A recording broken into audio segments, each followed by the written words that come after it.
going to have to give you a detailed and slow and careful answer to that. So let's start by, do there exist ETFs that specialize in holding only the firms in a particular industry? And the answer is absolutely yes. If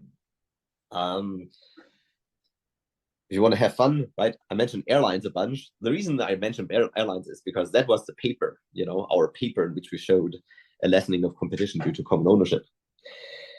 And there's an ETF called Jets, JETS, focused on buying all the airlines. All right. Now, whether it outperforms or not, I haven't checked. I don't know that. But I have a strong suspicion that the reason it exists is not because it wants to outperform an index, but for an entirely different reason, right? So the one reason why ETFs exist is because they're way more liquid than individual stocks, and there's a good reason for that.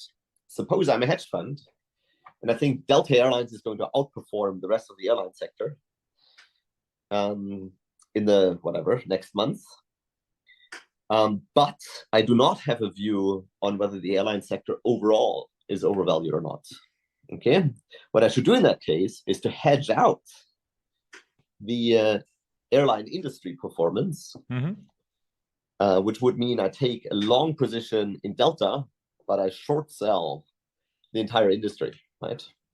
The old way of doing that, if I wanted to short sell the whole industry, is I would have to take whatever the 15 or whatnot airlines there exist and short sell every single one of them, right? But now I run into a problem, which is in the market for each one of these 50 airline shares, I have a counterparty. The counterparty is scared that I know something about this particular airline that they don't know, and they're unwilling to trade with me, and that causes a lessening of liquidity in that market. It makes it really expensive for me to short sell these 15 airlines. By contrast, if I just go into the market for Jets ETFs, there's no suspicion that because I want to short sell that thing, I have superior information about a particular company.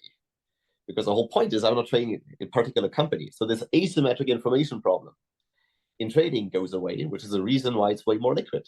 Okay, so one reason these ETFs and industry ETFs exist is simply because of active traders wanting to take a short or long position for a short period of time. And they want to do that in a liquid market where they pay lower transactions costs. All right, so let me piece this whole thing together again. Yes, there exist funds that specialize, and ETFs in particular, specialize in particular industries, but that's not necessarily because they want to outperform it. They just provide a service to investors